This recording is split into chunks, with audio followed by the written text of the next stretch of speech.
암 투병 중 치료를 위해 서울 요양병원에 입원을 했어요. 같은 병으로 입원한 언니와 함께 김창옥 교수님을 보기 위해 왔습니다. 무사히 항암까지 치료한 언니 수고했다고 전하고 싶고 앞으로 남은 방사 치료 잘 할 거라 믿어요. 교수님 응원 말씀 부탁드려요. 혹시 방금 이 글 어디 계세요? 네. 우리 맨 뒤에. 두 분. 네, 감사합니다. 가지고 왔습니다. 특별히 뭐 하시고 싶은 얘기가 저한테 있으세요?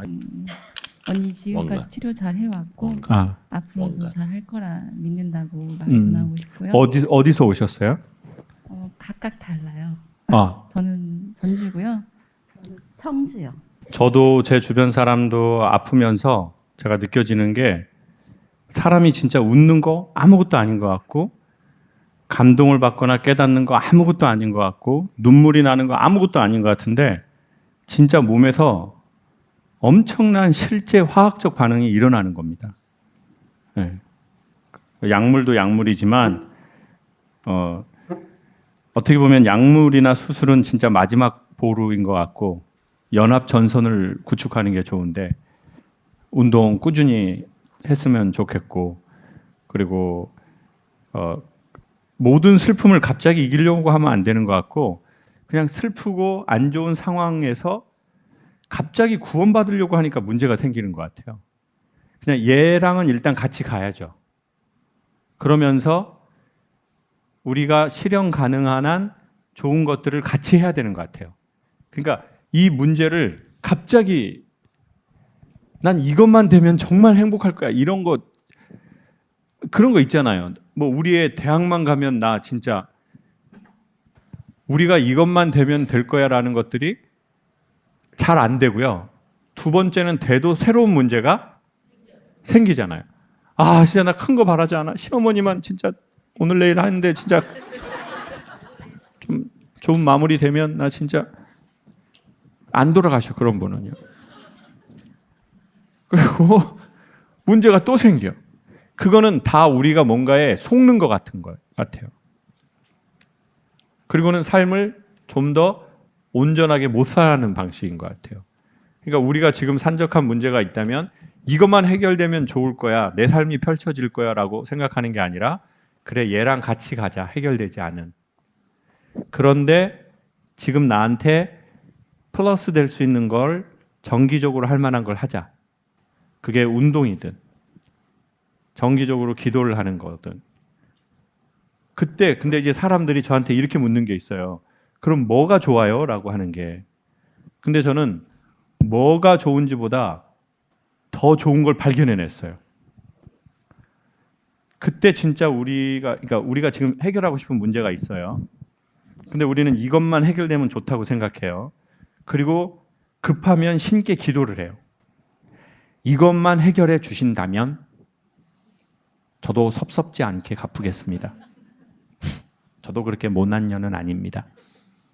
그리고 보통 그런 기도는 이 문제가 해결돼도 다 지키지 않더라고요. 그리고 그런 문제는 또 생기고. 그러니 우리가 이거 해결됐으면 좋겠다라고 하는 문제 얘랑 같이 가는데 오히려 같이 간다고 생각할 때 마음이 좀 더 평온해져요. 몸의 상태가. 근데 이대로만 하지 말고 좋은 거를 같이 했으면 좋겠는데 그럼 뭘 할 거냐? 뭘 할 거냐보다 더 중요한 거는 꾸준히 하는 거라고 생각해요. 그러니까 뭐보다 좋은 게 뭐라고요? 꾸준히라는 거죠. 인간의 진짜 변화를 가지고 오는 건 엄청난 한 물질이 아닌 경우가 되게 많습니다. 오히려 진짜 인간의 실질적인 변화를 가지고 온 건 꾸준히에 있습니다. 이건 제가 얘기하고도 너무 놀랍네요. 지금 여러분은 지금 이렇게 있지만 저는 느끼거든요. 그리고 저하고 여러분이 인생이 이때까지 변한 원인에 제공한 거를 한번 봐보세요. 대부분은 어떻게 한 거예요? 꾸준히. 대표님이 그러시거든요. 남자가 나이 50 먹고 자기가 변했다 이런 말 쉽지 않아요. 근데 대표님이 이러든 저러든 저희가 강연할 때 대표님은 거의 오셨으니까 포프리쇼 15년 하면서 대표님이 안 온 날이 몇 번 안 되죠. 네. 왜 오셨겠어요? 제 강연 듣고 겹쳐요 요거 하려고 오신 거예요. 근데 이랬건 저랬건 그 꾸준히가 대표님 안에 들어간 게 있을 거라고요. 있죠, 대표님. 아, 네, 그럼요. 네. 그러더니 요즘 대표님 뭐라는 줄 아세요? 제가 TVN에 가서 흉내를 냈거든요. 겹쳐. 김 교수님 꿈이 뭐예요? 그러니까 사람들 엄청 빵빵 터졌어요. 끝나고 나서 뭐라는 줄 아세요? 아, 이제는 그런 말투가 잘 안 된대요. 흉내를 내려고 해봐도. 그리고 그때의 대표님하고 지금 대표님은 뭔가 좀 다른 게 있죠. 네, 많이 다르고 가장 많이 물어보는 게 둘이 형제가 아니냐. 너무 비슷하다. 아닌가요? 아닌가 보네요. 네, 그거는 대표님 지인이 얍삽하게 얘기한 것 같습니다. 객관적인 분들은 그냥. 근데 대표님이 저도 15년 사이에 달라진 게 있고 전 대표님이 달라진 걸 느끼거든요. 근데 그게 꾸준히가 그렇게 만들었다는 거죠. 그리고 저는 대표님하고 여행을 되게 많이 다녔거든요. 최근에는 저희가 코로나 하고 나서 다닌 적이 없지만 진짜 많이 다녔어요. 뭐 남부 이태리, 남부 프랑스, 뭐 일본, 뭐 저희 쿠바, 미국. 그러면서 제가 생긴 게 뭐냐면 저는 지금 만약에 해외 어디 가라고 해도 예전에 그 대표님하고 그런 여행을 안 했을 때는 좀 이런 게 있어요. 갈 돈이 없지도 않아. 시간을 내면 굳이 갈 수 있어. 근데 내 세계를 사는 거예요. 근데 대표님이 그걸 되게 꾸준히 데리고 다녔거든요. 진짜 가기 힘든 거 보통 사람. 막 이태리 완전 그 시골의 남부에 거기에서 막 골동품 가게에서 막 도자기로 된 거 엄청 큰 거 입에서 물 나오는 거 있잖아요. 이거 줘요. 줘. 그라찌에 줘. 대표님 이걸 어떻게 갖고 갑니까? 나는 코끼리도 갖고 가. 코끼리도. 그래가지고 나중에 그 보도 자료 주세요. 포프리 화순 본사에 가면 회사 현관문을 딱 열면 그때 이태리 거기서 산 그 도자기로 된 입에서 이렇게 물 나오는 애가 거기 있어요. 그러니까 그런 꾸준히가 지나고 나니까 지금은 전 세계 어디를 가라고 해도 예전처럼 이렇게 쫄지 않아요. 가겠는데? 어디든 갈 것 같은데? 이제 그 꾸준히가 저한테 준 영향이 있죠. 그래서 여러분 꾸준히 할 만한 거를 추천드린다. 짧지만 굉장히 필요한 우리들에게 필요한 질문인 것 같아서 소개해 볼까 합니다. 50대 아들 딸을 둔 가장입니다. 50대 아들 딸을 둔 가장이면은 80 되신 분이 뭐예요? 네. 열심히 치열하게 살아왔다고 생각했는데 아이들이 성인이 되고 나서 보니 소통이 어렵네요. 어떻게 하면 20대 아들 딸 50대래요. 저는 50대 때리고 싶네요, 대표님. 그런 것도 하나 못 하냐고. 50대. 아니 여기 써져 있습니다. 그래서 50대 아들 딸 어떻게 하면 20대 아들 딸과 잘 소통할 수 있을까요? 아이들에게 존중받지 못하는 마음이 들 때가 많습니다. 이렇게 주셨습니다. 네. 혹시 제 왼쪽. 네. 우리 특전사 우리 특전사. 군요. 아들하고 딸은 몇 살이 됐습니까? 딸이 25살이고요. 25이고 아들이 23살입니다. 23살이고. 그러면은 그런 느낌은 아버님이 느끼시기에 좀 이렇게 좀 소통이 안 되네라는 게 어렸을 적부터 그랬습니까? 아니면 어느 시기가 되니까 느끼셨습니까? 젊었을 때는 일방적으로 제가 이제 하고 싶은 대로 다 했던 것 같은데 네. 이제 아이들이 성장하고 성인이 되니까 자기 주장이 굉장히 강해진 것 같고 제 나름대로 하고 싶었던 것들을 얘기하면 이제 통하지 않는 나이가 된 것 같습니다. 아버님이 말씀하신 문맥에 전 되게 어떤 키가 있다고 생각하는데 우리는 지금 무의식적으로 이렇게 우리가 이야기가 되었잖아요. 아이들이 크니까 자기 생각이 강해졌다. 사실은 제가 보기에 아이들은 어렸을 적부터 자기 생각이 있었다고 생각합니다. 근데 그때는 아빠가 너무 특전사인 거죠. 이제 저는 이제 해병대를 병으로 나왔는데 그 해병대나 특전사나 막 이렇게 조금 기강이 세고 이제 그런 부대나 아니면 그런 사건을 중장기적으로 경험한 사람들, 이제 그 사람들에게는 두 종류인 것 같아요. 첫 번째, 그걸 말로 막 하는 사람들. 뭐 이렇게 이 새끼들 딱 하고 막, 야 아빠 딱 앉았다 일어났다 50번 해. 이 새끼들, 이런 분이 있고, 말은 이렇게 안 하는데 그 기운이 도는 사람이 있는 것 같아요. 근데 이제 진짜 좋은 연기자, 고급 연기자는 기운으로 조수는 분이거든요. 우리 아버님이 보시기에는 아버님은 그런 언어와 행동을 하셨습니까? 아니면 기운으로 하셨습니까? 아니면 난 그런 언어도 안 했고 그런 행동도 안 했고 그런 기운도 안 풍겼다. 어떻게 생각하십니까? 둘 다 했던 것 같습니다. 조지기도 하시고 기운도 풍기시고, 그걸 어린 아이들한테 어린 시절에도 했습니까? 늘 강요하면서 했던 것 같습니다. 그러니까 아이들은 이런 거죠. 아빠 입장이나 엄마 입장, 부모 입장에서는 이 새끼 어려서는 말을 잘 듣고 고분고분하더니 갑자기 이 새끼가 대가리 컸다, 너 지금 머리 컸다고 아빠한테 너 지금 딱박 대들고 눈 똑바로 쳐다보고 이 새끼, 부모는 이럴 수 있잖아요.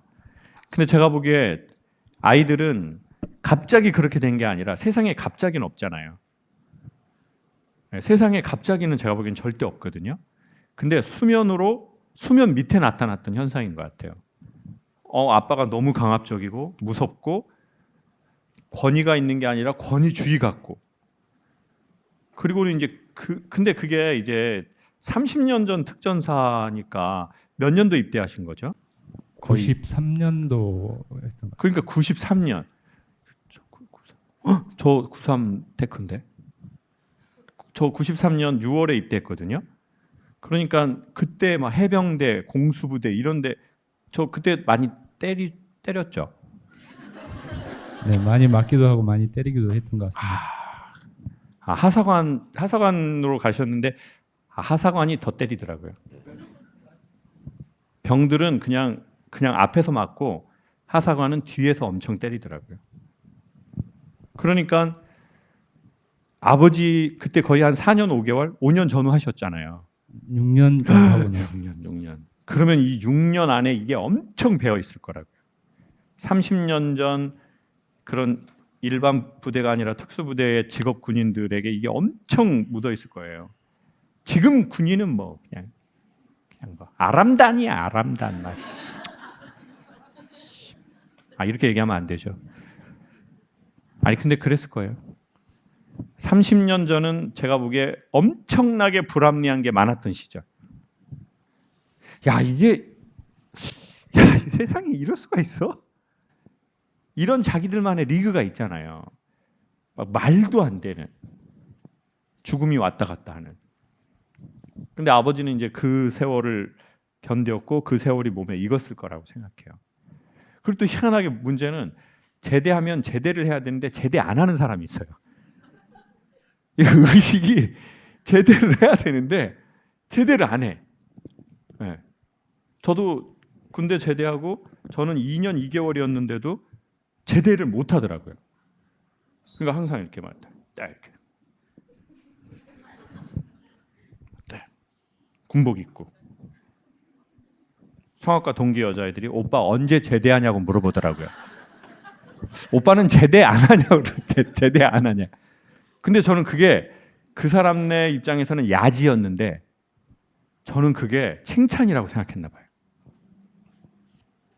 뭐 군대도 안 갔다 오고 방이 이것들 뭐 이런 뭐 도시락 싸고 왔다 갔다 하고 나는 이거 딱 이거 딱 이런 자기만의 이거 안에 있었던 것 같아요. 그리고 또 중요한 건 두 분은 그 생활을 해보셔서 아시겠지만 그렇게 생활한 걸로 사회에 나와서 활동하는데 엄청 도움을 받았을 거란 말입니다. 안 되는 일도 되게 하고 막 사회에서 인정받고. 근데 이제 그거의 유통기간이 조금 돼버린 것 같아요. 저희의 그렇게 사는 게. 그러니까 처음에는 로켓 엄청난 걸로 확 타고 올라가지만 어느 중간에 가면 어떻게 해야 됩니까 이게? 얘가 떨어져야 되는데 얘가 붙어있는 채로 계속 가버린 것 같아요. 그러다 보니까 이제 아이들은 계속 참았겠죠. 수십 번, 수백 번, 수천 번 참았을 겁니다. 그러니까 이제 어떤 애들이 참냐? 착한 애들이 참습니다. 여린 애들이 참고. 그 못돼 처먹은 애들은 그때 아버지랑 어려서도 치고 받습니다. 그냥 아빠가 뭐 이 새끼 너 아빠 웃었다 그러면 우스워요. 우스워. 뭐 어떡할 건데? 그러면 이제 아빠나 엄마가 야, 이 새끼 이거 안 되겠네. 저 새끼 지가 하고 싶은 대로 그냥 내버려 둬. 저 새끼. 오히려 그런 애들이 잘 되는 애들이 많아요. 근데 이렇게 착한 애들. 말 잘 듣고 눈치 보고 싸움 일으키기 싫어하고. 그러니까 부모가 자꾸 저희가 보기에 대한민국에서 웬만하면 사라지면 좋을 단어 착하다. 우리 애는 착해. 착해서 문제를 일으킨 적이 없어요. 진짜 아주 곱게 자랐어. 요즘 마약 좀 하지만 애가 진짜 착했어. 진짜 너무 착했어. 진짜 엄마가 죽으라 그러면 죽고 부활하라 하면 부활하라고 그냥 구름 타라 그러면 구름 타고 그냥. 근데 이제 그 아이가 사실은 이제 이 에너지 아빠가 에너지를 준 게 있으시잖아요. 그러니 이 스프링이 눌렸겠죠. 그리고는 이제 나 도저히 이렇게 살 수 없을 것 같아. 그리고 나도 힘이 좀 생겼고 나가라 그러면 나갈 거야. 어떡할 건데? 그러니까 이게 그냥 이 스프링 값이 수십 년 참은 게 빵 하고 지금 이렇게 될 수도 있는 것 같아요. 어머니는 남편분이 어렸을 때부터 애들한테 너무 저렇게까지 하지 않았으면 좋겠는데 라는 게 있으셨나요? 마이크 잡고 한번 얘기해 줘보세요. 네. 있었어요? 왜 이렇게 애들을 강압적으로 여기가 무슨 군대도 아닌데 왜 저러지? 그런 게 있었어요? 많았어요. 그럼 이렇게 되면은 사실은 이제 가장 좋은 건 새아빠로 이제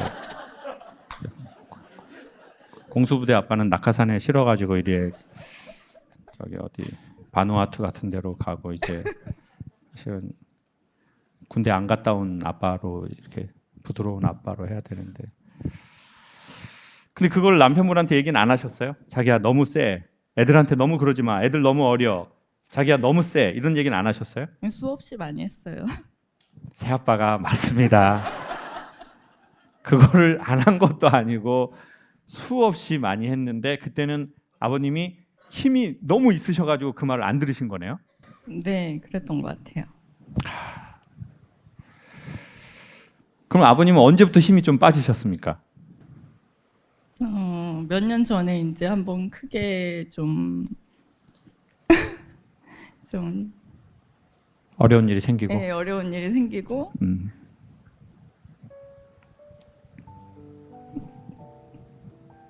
그리고 나서 남편분이 좀 바뀌신 거예요? 네.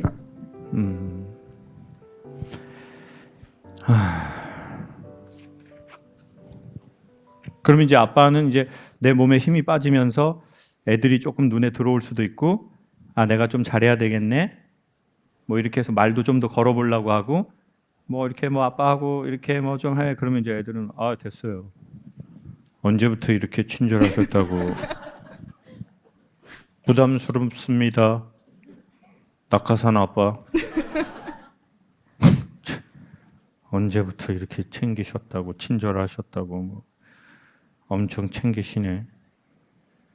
그럼 어떻게 되니? 뭐 이렇게 되면 알아서 할게요. 알아서 할게요, 아버지. 알아서 할게요. 그러면 이제 아빠는 이러면 엄청 섭섭해할 거라고요. 네, 소외된다고 많이 느끼는 것 같아요. 우리 옆에 같은 동기분은 공수부대에 같이 그때 시기를 똑같이 경험하셨는데 우리 마이크를 옆에 아내분께 우리 남편분은 이러진 않으셨어요? 똑같으셨어요? 어때요? 아니요, 안 그랬어요.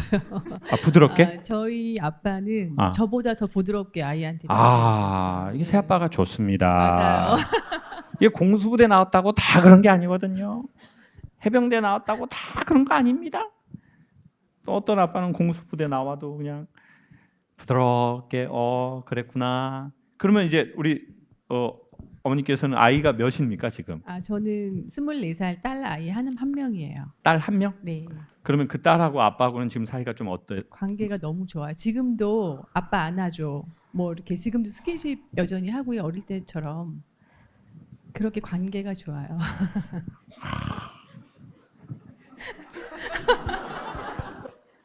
아버님이 뿌린 대로 거두신 것 같습니다. 이게 어떡합니까 이거 아버님?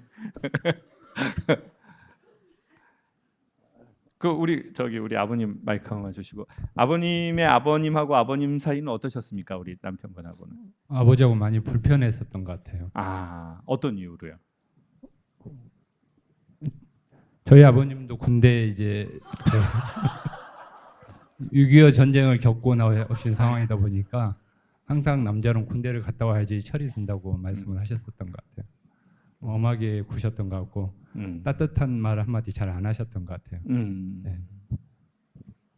어떻게 보면 이제 6.25는 말 그대로 전쟁이지 않습니까?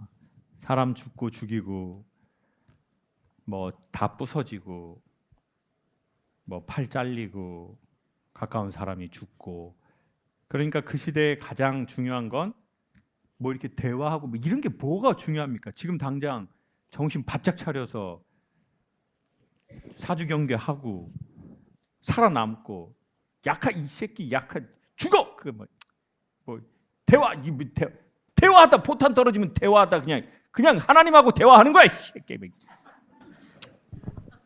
그러니까 이게 1순위잖아요. 이게 그 세대를 산 우리 아버지의 우리는 아들이 되었고 그 아버지로부터 우리는 그 언어값을 수십 년 받았을 거고 그리고는 또 아버님은 또 그 시절에 공수부대를 갔고 그래서 더 그 언어가 강화된 것 같고 그러다 보니까 내가 우리 아이를 사랑한다면 이 새끼 기합 들게 딱 키워야지 세상이 어떻게 되는데 이렇게 하다 보니까 그 언어값으로 인해서 지금 이 일이 우리가 생긴 것 같네요. 그래도 희망적인 건 아버님이 지금 50대 초중반이십니까? 네, 중반입니다. 그럼 50대 중반인데 이 사실을 인식했고 아이들이 결혼하기 전에 인식했다는 게 전 되게 희망적이라고 생각합니다. 이미 결혼 딱 해버리면 그때는 훨씬 강을 건너버리는 것 같더라고요. 그나마 결혼하기 전이니까. 그래서 오늘 우리 아버님 편은 저희가 절대 편집 안 하고 이 내용을 잘 해서 먼저는 아이들이 보면 좋다고 생각해요. 아빠가 왜 우리한테 그렇게 했는지. 근데 이런 마음을 먹었으면 좋겠어요. 아이들이 갑자기 말을 안 듣고 갑자기 나한테 섭섭하는처럼 말투를 하는 게 아니잖아요. 아까 말씀드렸다시피 아이들은 20년, 25년 스프링이 눌렸을 겁니다. 아버지의 이 엄청난 그 에너지에. 근데 이게 보통 아이들은 너무 작기 때문에 아빠가 하나라고 하면 아이에게는 10개가 되거든요. 근데 아버지는 일반 군인도 아니고 공수부대에 생긴 이 아우라가 있거든요. 말 안 해도. 그리고 딱 한마디를 해도 그 특수한 환경에 오래 있는 사람은요. 이 한 큐가 있습니다. 네. 그러니까 이제 아이들한테는 그게 20배, 30배, 100배가 돼버렸을 것 같아요. 네. 근데 거기에다가 이렇게 매도 되고 딱 이렇게 했으면 이제 그건 엄청났을 거라고 생각해요. 네. 근데 군대로 비하면 아무것도 아닌 거거든요. 아버님이 생활하셨던 그 시절에 비하면. 근데 그때는 아이들은 아이였으니까. 아빠는 보통 이상이고 아이들은 성인이 아니라 아이였기 때문에 이 충격값이 엄청 컸을 것 같아요. 25년 전후에.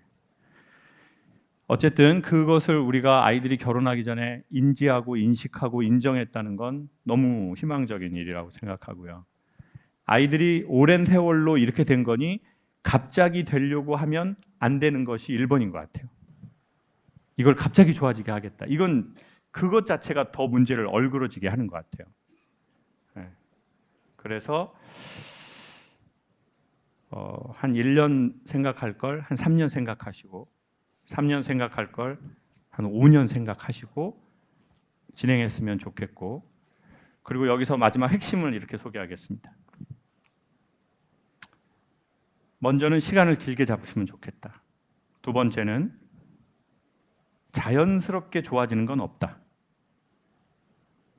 그러니 아버님 생각하기에 살짝 인위적이라고 해도 그럼 애들이 인위적이라고 말로 분위기로 표현할 거예요. 아빠가 이렇게 뭐 인위적으로 뭐 이렇게 좀 해 그러면 아빠 많이 달라졌네. 우리 아빠 왜 이렇게 갑자기 달라졌어? 하늘나라 갈 때가 됐나 보네. 이렇게 하진 않거든요. 왜 이래? 예전처럼 해 아빠. 갑자기 이거 불편해 이런 거. 예전에 그렇게 하시더니 지금 갑자기 불편하다고 아빠 불편해. 인위적인 것 같고. 그때 아버지가 또 충격 받거든요. 그리고 남자는 나이가 먹을수록 그런 말에 되게 충격을 받아요. 그리고 삐져버려. 그럼 삐져가지고 나도 안 하겠어. 그럼 이제 또 사모님이 이 새끼 또 아주 그냥 젊어서는 권위주의적이고 나이 처먹더니 계속 삐지고 천국과 지옥을 왔다 갔다 하는구나. 아주 그냥 돌아가신 시아버지하고 똑같네 이놈이. 아주 그냥 중간에 이거 나만 진짜 숨을 못 쉬겠다. 나만 숨을 못 쉬겠어. 그러면 이제 사모님 스트레스 많이 받아. 그러면 이제 택배 많이 시키게 돼. 스트레스 받아. 입을 옷이 없으니까. 그러니까 제가 보기에 아버님께서 일단 축하한다. 2번 시간을 좀 장기 프로젝트로 생각하시죠. 3번 자연스럽게 좋아지는 건 아니니 조금 1-20%는 연기라도 해야 된다. 연기 계속 하잖아요. 진심이 됩니다. 제가 보기에 진짜 진심은 애절한 마음 한 번이 아니고 꾸준함이 진짜 진심인 것 같아요. 제가 말하고 제가 놀랍네요. 그러니 꾸준함이 진심이다. 그러니까 어떤 묘수가 있을까요? 어떤 묘수도 지금 아이들에게는 안 들어갈 거라고 생각합니다. 왜? 25년의 세월이 있기 때문에. 그러면 여기에서 묘수는 뭐냐? 아빠가 꾸준히 하려고 하네? 그럼 자기네가 내칠 거예요, 아빠를. 그래도 아빠가 꾸준히 하네? 그러면 아이들이 생각할 거예요.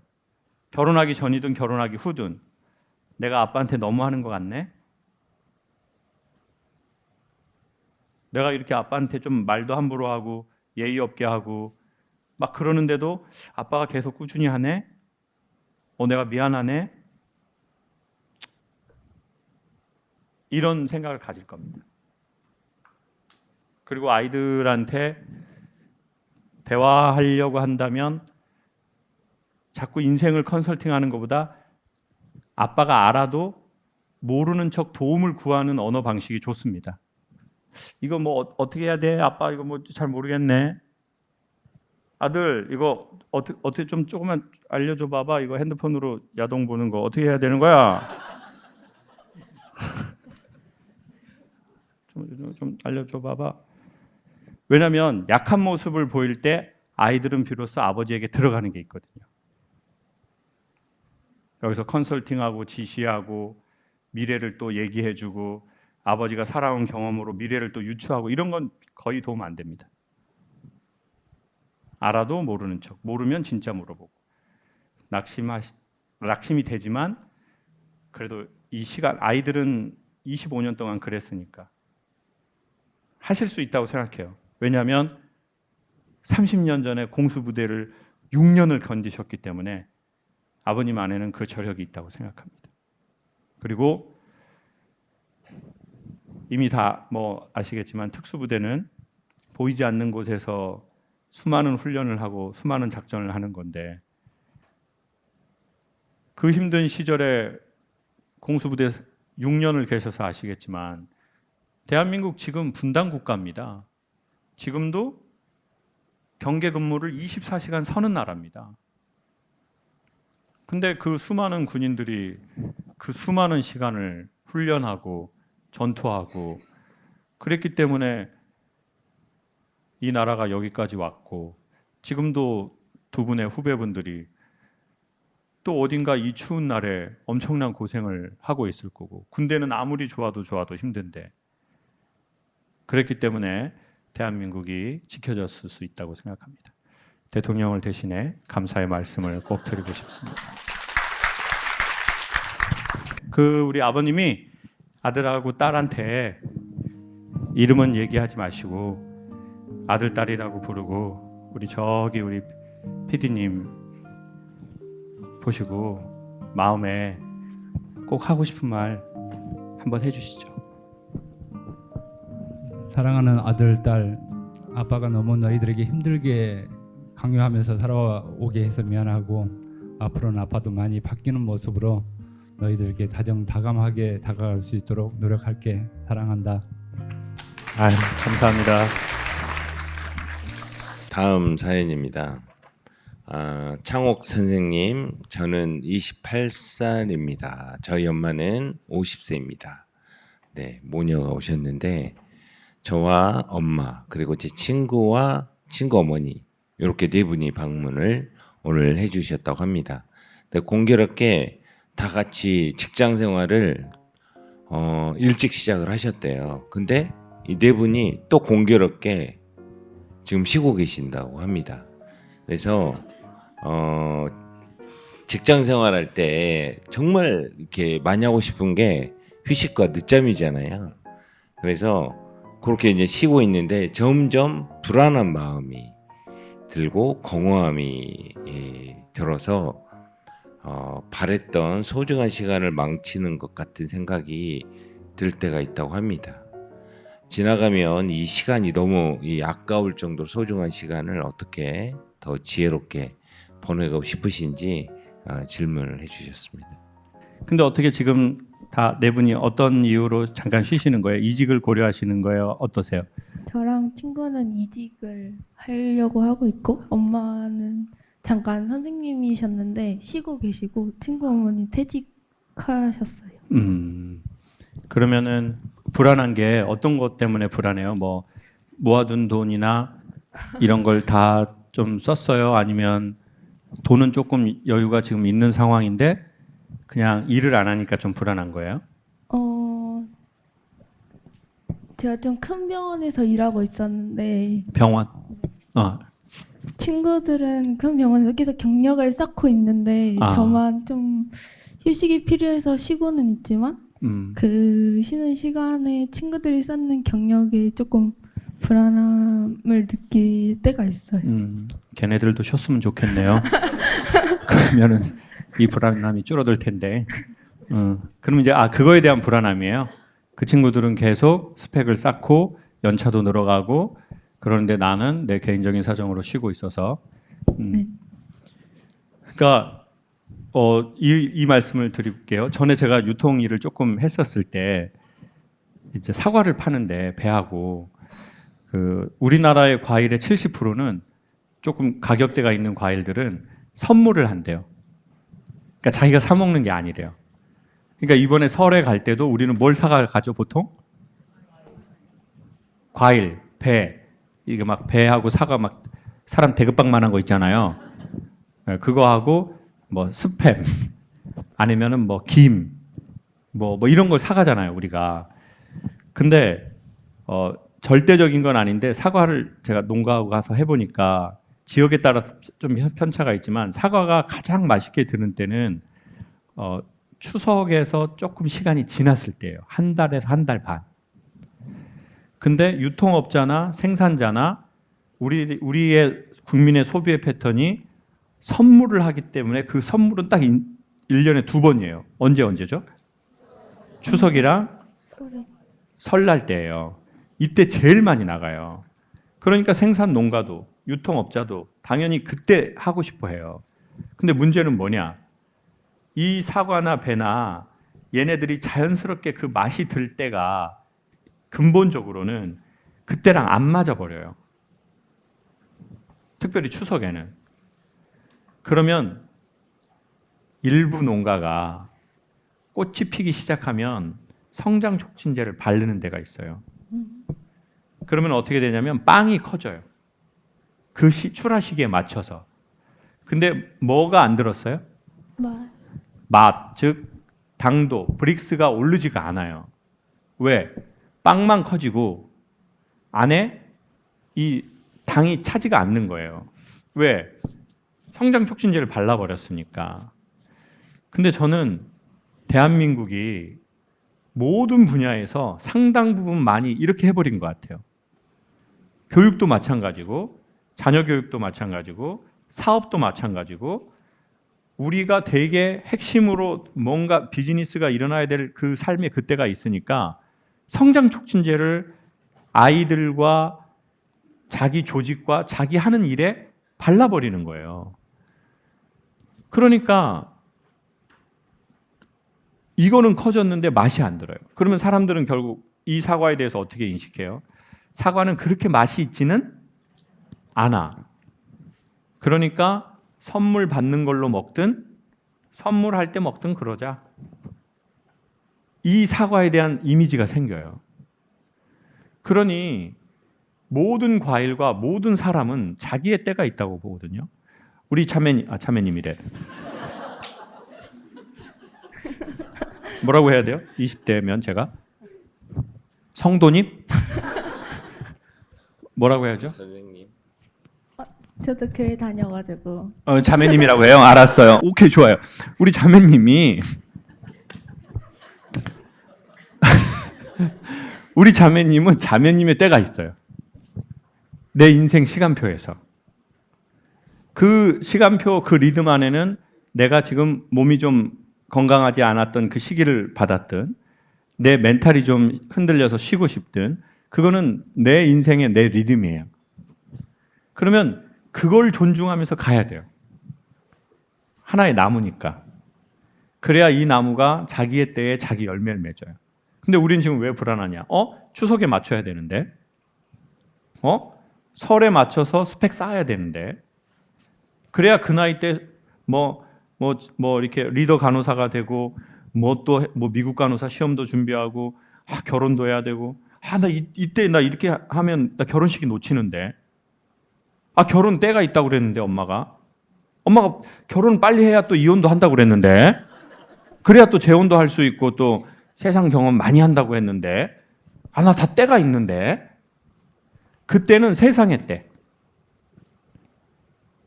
우리는 자기의 때를 아는 것이 매우 중요하다고 생각합니다. 그러니까 부모님들도 자녀한테 야, 남들 하라고 할 때 해! 이 말처럼 무지하고 폭력적인 언어가 없죠. 남들 할 때 해! 엄마가 너한테 대단한 걸 바래? 그러면 엄마가 나쁜 년이야. 남들 할 때, 학교 갈 때 가고, 재수 그런 거 하지 마.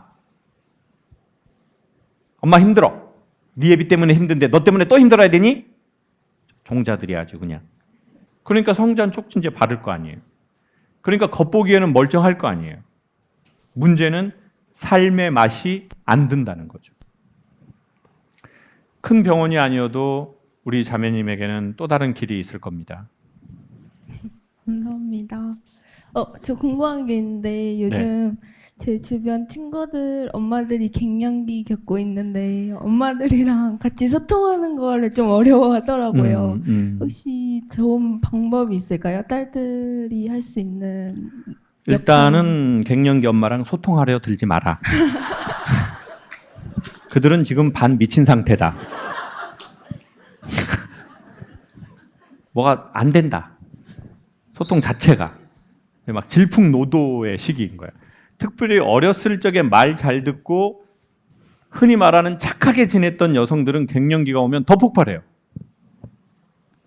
사춘기를 겪지 않은 인간은 갱년기를 매우 심하게 겪는 성향이 있습니다. 그러니까 어렸을 적 사춘기를 인정해 줘야죠. 왜? 지금 인정 안 하면 나이 먹고 더 터질 거니까. 그래, 그럴 수 있다. 그럴 수 있다. 그러니까 엄마의 갱년기도 그래, 그럴 수 있다. 그럴 수 있을 거야. 엄마 그럴 수 있지. 엄마 더 막 나가. 뭐 필요한 거 없어? 전자담배 사다 줘, 엄마. 그 피리 부는 거. 엄마 어떻게? 어? 엄마를 그러니까 이제 한국은 너무 엄마로 대하잖아요. 근데 저도 아버지하고 사이가 조금 좋아졌던 핵심 이유 중에 하나는 아버지로 대하니까 너무 내가 계산법이 달라지는 거예요. 아, 아버지인데 이렇게 해야 되는 거 아니야? 근데 내 나이 또래에 나보다 상황이 안 좋았던 남자라고 생각하니까 난 저 남자가 꽤 많이 이해가 되는 거예요. 왜 저러는지가. 그리고 너무 안타까워. 저보다 사정이 너무 안 좋으니까. 그래서 저는 아버지 노동일 하는 걸 한번 해봤어요. 그 돌 하는 거. 야외에서. 근데 이걸 하는데 한 30분 하는데 눈물이 막 나는 거예요. 왜냐하면 나는 이거를 체험으로 하루 하고 있는데 그 남자는 이거를 체험이 아니잖아요. 자기가 하고 싶어서 하는 게 아니에요. 어쩔 수 없으니까 이걸 수십 년 하는 거예요. 나는 진짜 체험 놀이 하고 있는 거고 하루. 그러면서 되게 힘드네. 위험하네. 그러니까 배가 너무 고프니까 고기를 먹으려고 하는 거예요. 너무 추우니까 뭘 마시려고 해요? 술을 마시려고. 고기랑 술을 먹으니까 전두엽이 개방이 되면서 안에 있는 화가 다시 나오는 거예요. 폭력적인 성향이 나오고 자기 컨트롤이 안 돼. 그러다가 이 술에 인이 박혀버렸네. 그러니까 그게 뭐 다 용서가 된다 그런 말이 아니라 이해가 되는 거예요. 이래서 이랬구나. 이제 그러면 뭐가 달라지냐면 갑자기 말을 좋게 하는 게 아니라 엄마나 아빠를 보는 시선이 좀 달라지거든요. 근데 모든 것은 시선의 끝에서 나옵니다. 그리고 그 끝에서 뭐가 안 나와도 그 시선으로만 해도 가족은 느끼는 게 있어요. 이 시선이라는 건 눈으로 보는 시선을 말하는 게 아니라 내가 저 사람을 보는 관점의 시선이라는 게 있거든요. 이제 그럴 때 우리는 인정하게 되겠죠. 엄마의 힘든 시간들. 그래서 제가 보기에 갱년기를 지나는 엄마나 아빠에게 제일 좋은 건 인정인 것 같아요. 엄마가 이제 그렇게 해서 내가 여기까지 왔다. 정말 힘들었을 거다. 근데 뭐 그런 말은 가족끼리는 안 듣는 척하면서 속으로 다 듣거든요. 그래서 엄마 고맙다도 안 해도 돼요. 엄마 얼마나 힘들었겠어. 엄마 진짜 힘든 것 같아. 난 엄마처럼 못할 것 같아. 그리고는 이제 설이니까 이제 엄마 뭐 조그만한 거라도 좋아하는 샤넬 같은 거. 신발은 안 돼요. 네. 엄마한테 영상 메시지 한번 하셔요. 요 카메라 보고. 그동안 예쁘게 잘 키워줘서 고맙고 사랑해요. 사랑해요 하고 사자로 시작하는 거 또 하나 해줘요. 샤넬 가방 10년 안에 사줄게요. 다음 사연입니다. 네. 20년이 훌쩍 넘은 친구가 있습니다. 같은 해에 결혼하고 아이를 낳고 서로의 부모님을 뵙고 대소사를 함께하며 자매처럼 의지하고 아꼈네요. 그런데 이 친구와 1년 전 감정이 틀어져 인연이 끊겼습니다. 시절 인연이라 하기엔 이 친구가 너무 소중하고 그리워요. 그러나 아무리 연락해도 답이 없어 이대로 흘러야 하는지 너무 속상합니다. 좋은 방법이 없을까요? 정말 너무너무 간절합니다. 이렇게 해주셨습니다. 저 개인적인 생각으로는 중요한 건 이분과 다시 연락하는 거가 본질은 아니라고 생각해요. 그러니까 저분 왜냐면 그 상대방의 마음이 이제 그분의 시간대가 아니어서 아니면 그 시간으로 마감했을 수도 있고 아니면 시간이 더 필요할 수도 있는데 이제 우리의 지금 타이밍으로 이 사람하고 연결되냐 아니냐는 중요하진 않은 것 같고 그거보다 이제 더 중요한 건 그 상대방과 우리에 대한 어떤 뭐 최소한의 존중이나 예의를 지키는 것이라고 생각하거든요. 또 그러는 것도 있는 것 같아요. 사람들은 잘 지내다가 헤어지면 관계가 깨졌고 인생이 허무하다고 생각하는데 전 개인적으로 저도 그렇게 생각을 하게 되고 당연히 그럴 때가 있었는데 지금은 그렇지는 않은 것 같아요. 지금은 헤어졌을 때 생각하는 건 그 시간의 고마움과 유익함을 생각하는 거라고 생각해요. 그러니까 모든 거는 되게 장기적인 안목으로 보면 사람은 참 희한하게 되게 영혼을 꿈꾸거든요. 왜냐하면 되게 뭔가 좋은 게 생기거나 좋아하는 사람이 생기면 영원하려고 해요. 그러면서 불안해해요. 왜? 영원한 것은 없다고 유명한 가수가 말했어요. 영원한 건 절대 없어. 결국에 난 혼자였지. 오늘 밤은 지드래곤의 되게 유명한 노래잖아요. 영원한 건 절대 없어. 결국에 난 혼자였지. 오늘 밤은 삐딱하게 그 노래가 있어요. 한번 찾아보세요. 뭐 그 모든 말에 동의하지 않지만 인간이 어떻게 영원할 수 있단 말입니까? 그러면 어떻게 해야 영혼에 좀 더 가까워지느냐? 모든 인간은 만남이 전 이례적이라고 생각합니다. 자, 이 이례적인 만남이 이례적이기 때문에 샤넬이 그런 얘기를 했어요. 코코 샤넬이. 럭셔리의 반대말은 천박함이 아니다. 럭셔리의 반대말은 뭐가 아니라고요? 천박함이 아니다. 럭셔리라는 단어의 반대말은 흔함이다. 그러니까 에르메스하고 샤넬은 B급을 싸게 매장으로 돌리지 않고 전부 다 소각을 해버리는 거예요. 그리고 물건을 계속 주구장창 안 만들어요. 왜? 흔하면 럭셔리가 아니기 때문에. 그러면 흔하다. 자, 럭셔리는 뭐예요? 흔치 않다는 거잖아요. 리미티드 에디션이라는 말이에요. 한정판. 가게에 갈 때 이렇게 말해요. 제가 요즘은 그렇지 않은데 예전에 좀 특이한 옷을 입고 막 그랬을 때가 있어요. 보라색 터틀넥 이런 거. 보라색 터틀넥에다가 이제 블랙 수트를 입으던 시절이 있었어요. 그러면 이제 한국 남자가 보라색 터틀넥을 잘 입지 않거든요. 그러면 이제 그 점원이 저 심리를 아니까 그 가게 가면 교수님 아니면 이거 소화 못 한다고. 한국에 2점 들어왔다고. 근데 갤러리아에서 나갔고 이거 1점이 있다고. 그럼 제가 주세요 하고 가요. 그럼 밑에서 1점을 또 꺼내더라고요. 개뻥. 나만 어울린다는 것도 개뻥이고 리미티드라는 것도 개뻥이에요. 근데 사람들은 그 말에 현혹되잖아요. 나만 이거 할 수 있대. 두 번째, 한정판이라서 없대. 진짜 한정판이 뭐냐? 저와 여러분의 시간이거든요. 저와 여러분의 시간은 한정판이에요. 죽어서 천국이 있는지 환생을 하는지는 몰라요. 그건 각자의 믿음이라고 생각해요. 전 개인적으로. 아무도 확신하게 말할 수는 없어요. 개인의 믿음이니까. 그럼 확실한 건 뭐가 있어요? 저와 여러분이 이 인식하고 보고 느끼는 이 시간은 매우 한정적이라는 거예요. 심지어는 보장도 없어요. 보장이 없다니까요. 신이 인간에게 내일을 약속한 자가 없다고 그랬거든요. 나 너무 아파요. 아프다는 사람 완치해가지고 30년 사는 거 봤어요. 너무 건강한데 갑자기 사고가 나서 먼저 가는 사람도 봤어요. 신이 인간에게 내일을 약속하지 않았어요. 저에게도 여러분에게도.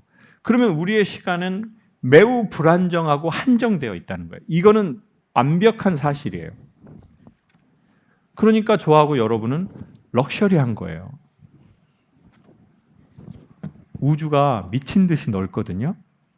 빛의 속도로 빛이 1초에 지구 8바퀴 조금 더 돌 수 있거든요. 그 빛의 속도로 1년을 가면 뭐라고 해요? 1광년. 그렇죠. 1광년이에요. 그 빛의 속도로 수십만 년을 가도 저하고 여러분처럼 지적인 생명체는 발견하지를 못했어요. 그래서 어떤 사람이 이런 얘기를 하더라고요. 외국 사람이. 우주에 인간만 있다는 건 엄청난 공간의 낭비래요. 맞는 말이죠. 근데 저는 거꾸로 생각해 봤어요. 그만큼 저와 여러분이 이 지구가 말로 할 수 없을 만큼 경이롭다는 거예요. 공간의 낭비인지 아닌지 모르겠어요. 근데 확실한 건 이 어마어마한 공간에 지적 생명체가 저하고 여러분들밖에 없는데요. 이거는 어마어마하게 놀라운 경이로운 럭셔리한 순간들이에요. 찬란한. 이 우주가 그렇게 넓다는 건 이 우주 안에 어마어마한 시간이 있다는 거예요. 근데 거기에서 무슨 영원성이 인간에게 어떻게 지금 현재로 있어요? 그러면 어떻게 해야 되느냐? 오늘 이 한 번의 만남이 너무 소중하기 때문에 이거를 잘할 때 이게 두 번째로 넘어갈 확률이 가장 높아요. 근데 설령 두 번째로 못 넘어가도 우리는 너무 좋은 시간을 진심으로 보냈어요. 제가 너무 화나는 일이 최근에 있었는데 너무너무 화가 나는데 결론적으로 생각하는 건 딱 하나예요. 내가 그 시간 동안 그 대상에게 진심이었나? 진심이었다면 내 마음에 아쉬움이 별로 없어요. 그리고 그 상대방이 모질한 건 어쩔 수 없어. 그건 그 사람의 우주예요. 근데 우리가 어떻게 남의 우주까지 관여를 하냐고요. 우리가 할 수 있는 건 내 우주에 그걸 영성에서는 뭐라고 하냐면 단돌이라고 해요. 뭐라고요? 단돌이. 내가 할 수 있는 건 내 우주의 단돌이밖에 없어요. 설령 그게 자녀가 되거나 부모가 되거나 그 누가 된다고 해도 우리는 그 우주에 그렇게 관여를 할 수가 없어요. 그러니 이 일회를 영혼처럼 생각하고 웬만하면 할 수 있는 범위 안에서 진심으로 진솔하게 대해야죠. 그래야 관계가 틀어져도 우리가 데미지를 덜 입는다는 거예요. 그러다 보면 한 번이 두 번 될 확률이 좀 더 높고 두 번이 100번이 될 확률이 좀 더 높겠죠. 그렇지 않다 하더라도 우리는 그 시간을 그렇게 보낸 거죠. 그러니 아쉽더라도 우리의 때가 아니면 놔주는 게 오히려 흘러서 돌아올 확률이 꽤나 높습니다. 근데 지금 상대의 지금 우주의 문이 열리지 않았는데 내가 그 우주의 문을 아무리 사랑으로라도 열려고 한다면 그거는 훨씬 상대를 괴롭게 하는 게 될 수 있겠죠. 그것은 사랑의 본질과는 전혀 상관없는 겁니다. 진짜 사랑하고 싶거나 사랑을 이 예전의 과거의 사랑을 해치고 싶지 않다면 이 방식으로 하는 게 더 낫다고 봅니다. 참고하셔서 또 좋은 관계로 다시 회복했으면 좋겠습니다. 거절에 대한 문제인데요. 네. 저는 거절을 하기가 너무너무 어려워가지고 듣기 귀찮은 얘기도 중간에 못 끊고 그래서 길거리에서 이거 지금 대표님이 쓰신 거 아닙니까? 아니요. 뭔가 냄새가 나는데 지금 3시간 얘기 들어주기도 해요. 3시간 동안 얘기를 지금 길거리가 아니라 강사의 얘기를 3시간 들어주기도 해요. 약간 저는 이렇게 들리네요. 네. 누군가 하는 부탁도 거절하기 힘들어서 고민입니다라고 사연 주셨습니다. 언제부터 거절을 못 하신 것 같아요? 이게 한 문장으로 써야 돼서 거절을 못 한다고 쓴 건데 아, 이게 사실 저희 아빠가 아, 한 23년, 4년 동안 이제 식물인가 좀 누워 계셨거든요. 심근경색으로. 아 지금도? 네. 어. 근데 제가 이제 35인데 좀 오래됐죠. 초등학교 5학년이니까. 근데 이제 아빠 쓰러지고 나서 나이가 들고 깨달았어요. 저는 어렸을 때 이제 혼자 지냈는데 엄마가 옆에서 아빠 그 케어를 하고 하는데 제가 어린 나이에 혼자 살고 싶었나 봐요. 그래서 귀도 닫고 눈도 닫고 아빠라고 지금까지 부르지도 않고 도와달라고 해도 도와주지도 않고 그러다 보니까 성인이 돼서 친구들이 그러더라고요. 너는 왜 너 듣고 싶은 말 만들어? 뭐 이런 얘기를 한다거나 그리고 제가 충격을 받거나 아니면 너무 기분이 좋아도 아니 너무 기분이 안 좋거나 그래도 기억을 잃어버려요. 그래서 그런 얘기를 듣다 보니까 남들이 뭘 말하면 한편으로는 나를 안 좋게 볼까봐 아니면 좀 안 좋게 생각할까봐 거절을 안 하고 계속 들어주게 되다 보니까 제가 너무 힘든 거죠. 그래서 오늘은 누구랑 왔어요? 엄마랑. 엄마랑. 네. 이 여성분은 독립했어요? 집에서? 어... 같이 살아요? 네, 독립 아닌 독립은 했죠. 아, 독립 네. 아닌 독립을. 또 다른 형제도 있나요? 여동생 있어요. 여동생은 우리 여성분처럼 해요? 아니면 또 다르게 해요? 저랑 반대예요, 아예. 아, 반대. 하기야 저도 술을 아예 안 먹는데 저는 종교적인 신념 때문에 안 먹는 게 아니라 아버지의 되게 강한 그 에너지에 반대급부로 안 먹는 거거든요. 아버지가 너무 많이 드셨기 때문에. 그리고 저희 형은 그때 청소년 시기였기 때문에 그 술을 먹고 아버지가 집에서 어떻게 하는 걸 다 봤잖아요. 그래서 술이라는 게 가정을 어떻게 만드는지 아니까 이렇게 나쁜 술은 자기가 먹어서 없애야 되겠다고 하더라고요. 왜냐하면 다른 가정이 우리 가정처럼 되면 안 되니까. 그래서 형도 극단주의자가 됐고 저도 극단주의로 바뀌어 가더라고요. 근데 그 극단주의가 된 거는 극단적 상황이 만들어낸 것 같아요. 그러니까 우리 여성분의 아버지의 상황이 사실 아주 극단적 상황이잖아요. 그리고 그게 제가 보기엔 아이에게는 엄청난 폭탄이 터진 거거든요. 그리고 수습도 안 돼요. 이 폭탄이 터져서 10년, 20년, 30년까지 가정에 엄청난 그거를 이제 지금 가지고 왔단 말이에요. 변형을.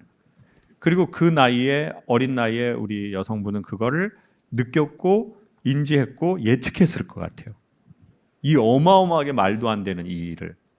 사람이 어느 정도의 일이 터지면 마주치는데 너무 큰 일이 터지잖아요. 너무 내가 그 사람을 싫어하거나 너무 그게 크잖아요. 그게 미움이든 분노든 아니면 감당할 수 없는 어려움이든 그러면 우리는 마주할 수 없거든요. 이렇게. 그러면 우리가 살아남기 위해서 어떻게 해요? 그거에 대한 모든 전원 코드를 다 꺼버리게 돼 있어요. 네. 왜? 내가 이걸 대면해서는 이 엄청난 이 방사능과 이 엄청난 폭발에 내가 그냥 생명의 위협을 느끼면서 그냥 사라져버릴 것 같은 그 힘듦이 있거든요. 그러면 여기 스위치 방을 다 끄고 우리는 이렇게 살 거 아니에요. 그리고 우리 여성분이 그렇게 사는 것 같아요. 이 아이가 감당하기엔 너무 힘들었으니까. 대면하기에. 이 단어가 되게 중요하거든요. 대면. 이 상황을 대면. 이 현상을 대면하는 거. 어떻게 하지? 그러니까 우리의 항상 가장 기본 본능은 우리의 생명이거든요. 그리고 그건 당연한 겁니다. 우리의 기본은 우리의 부모도 아니고 우리의 가족도 아니고 뭐예요? 사람은 자기 자신이에요. 자기의 이 생존적 생명. 그거를 위해서 우리는 방어 기제를 발휘하는 거죠. 근데 이제 그때 너무 이제 지금같이 우리 여성분이 얘기하는 이렇게 아버지가 의식이 없는 채로 20년, 30년 있는 경우가 흔치는 않잖아요. 네. 그러니까 이제 그래서 1번 제가 말씀드리고 싶은 게 첫 번째는 그럴지 않을지 그럴지 모르겠지만 본인을 자책하거나 비난하거나 힐난하지 않았으면 좋겠다는 거예요. 그거는 우리가 그냥 보통의 자기의 생명체를 갖고 있기 때문에 이거를 너무 감당할 수 없고 오히려 내가 마음이 여리고 내가 마음이 약하니까 자기를 지키려고 한 우리의 그 보호 기능이다. 근데 문제는 뭐냐? 그렇게 해서 생긴 우리의 어떤 습관과 뭐가 생겨버렸잖아요. 패턴이. 그러다 보니 그러니까 제 경우에는 저도 이제 우리 여성분과 비슷한 교집합이 있는데 제가 어려서 아버지를 구원하고 싶었고 그 아버지 때문에 힘든 누구를 또 구원하고 싶습니까? 엄마를 되게 구원하고 싶어요. 그리고 최종적으로 구원하고 싶은 사람이 있어요. 누구예요? 자기 자신이에요. 근데 난 아버지를 구하지도 못해. 엄마도 못 구해. 나 자신도 못 구해. 그러면 우리가 할 수 있는 건 도망 나오는 것밖에 없어요. 이 상황에서. 그럼 도망을 나왔잖아요. 그러면 우리는 늘 구원에 대한 목마름과 컴플렉스가 생길 수밖에 없어요. 근데 우리가 거절을 한다는 건 우리가 전에 거절받았던 것이 상기되는 일이거든요. 그리고 여기에서 거절은 뭐냐면 자, 아이는 내가 되게 어린 아이예요. 그러면 아이가 환영받는 건 뭐냐면 엄마 아빠의 사회적으로나 육체적으로나 정신적으로나 금전적으로의 안정감과 친밀도가 자녀를 환영하는 짓이에요.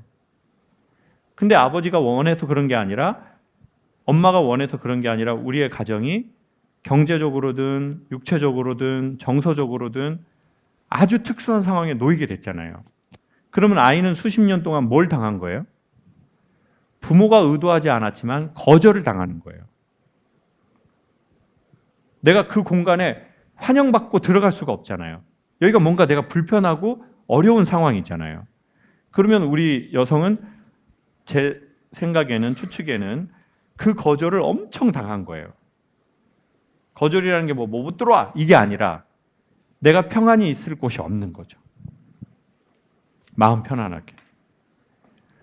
그러면 내가 어른이 돼가지고 거절을 하잖아요. 어떤 거를? 그러면 이게 올라와요. 자기가 과거에 거절받았던 게. 그래서 아마 우리는 거절받고 싶지 않거든요. 우리는 수용받고 싶거든요. 내가 어떻게 해도. 근데 엄마가 우리 따님을 수용하지 않은 게 아니라 최종적으로 우리가 수용하지 않는 나를 수용하지 않는 건 누굽니까? 그렇죠. 나 자신이에요. 그러는 이유가 우리가 있어요. 너 왜 아빠가 이러는데 안 돌봐? 이게 말이 돼? 미친 거 아니야? 너 같은 딸은 없어 세상에. 아니 네가 살아서 어떻게 이렇게 할 수가 있어?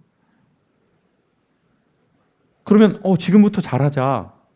그러면 두 가지가 생겨요. 첫 번째, 갑자기 하려니까 또 어색하네.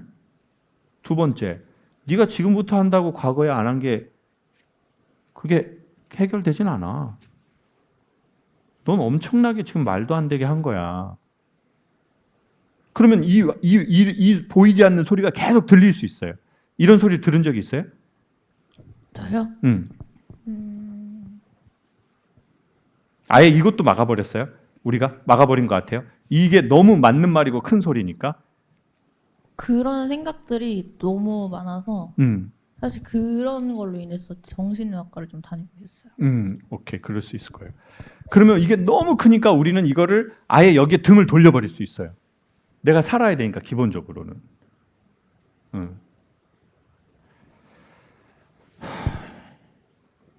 그게 이제 또 어떤 식으로든 지금 이거에 영향을 미친 것 같아요. 아버지가 지금 의식이 있어서 말씀을 못 하시잖아요. 하실 수 있어요? 없어서 못 하시나요? 의식이 없으니까 말씀 못 하시잖아요. 근데 이제 만약에 제가 우리 여성분의 아버지라면 그렇게 말할 것 같거든요. 이해한다. 그리고 어쩌면 보통 아이들이 겪지 않을 그런 감정을 너한테 줘서 아빠가 되게 미안하게 생각한다. 네가 그런 생각을 안 했으면 좋겠다.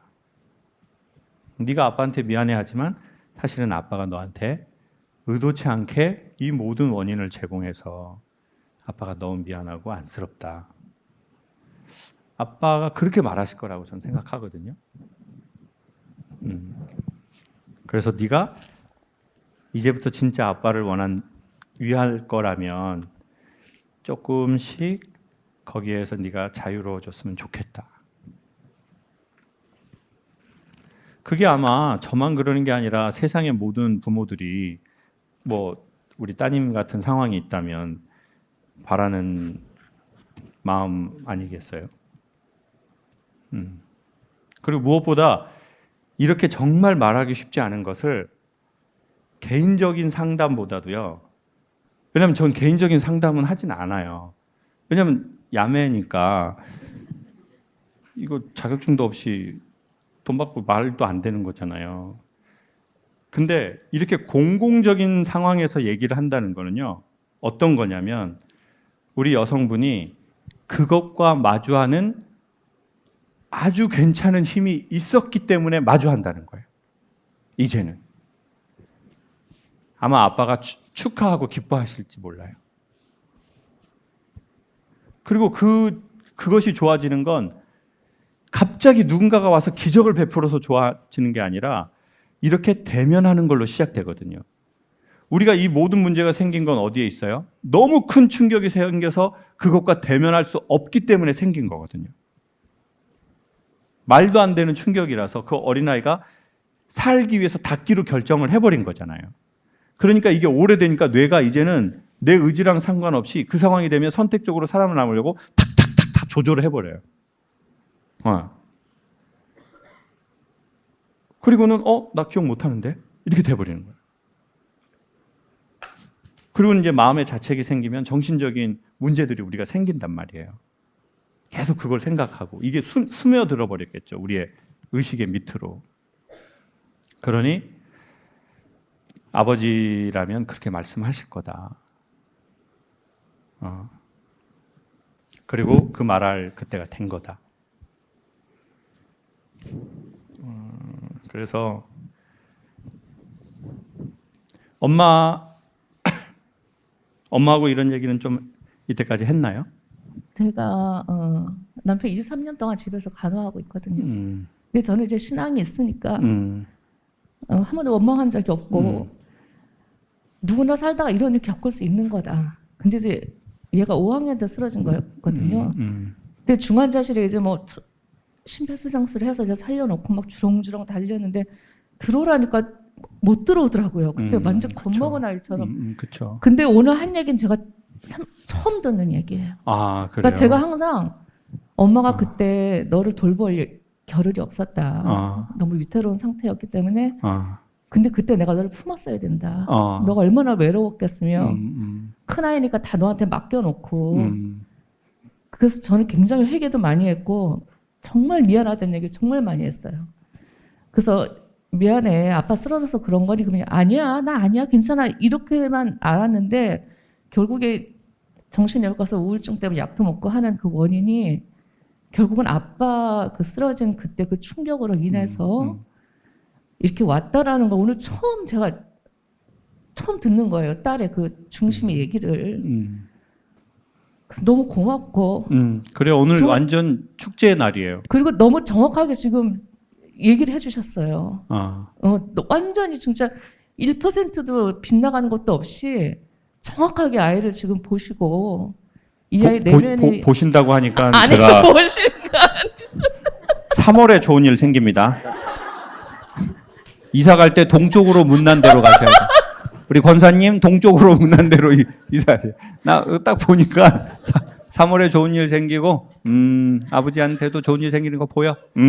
약간 그래서 오늘 마침 제가 이제 이런 것이 있다고 해서 근데 언제 그랬거든요. 엄마 나 김창욱 선생님 그거 가고 싶은데 근데 비싸더라고요. 4월에 좋은 일 생겨. 지금 좀 늦춰졌어 지금.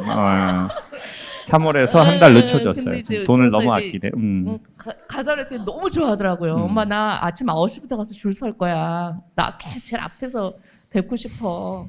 근데 오늘 이렇게 마음 열어줘서 저는 너무너무 감사해요. 아유, 감사합니다.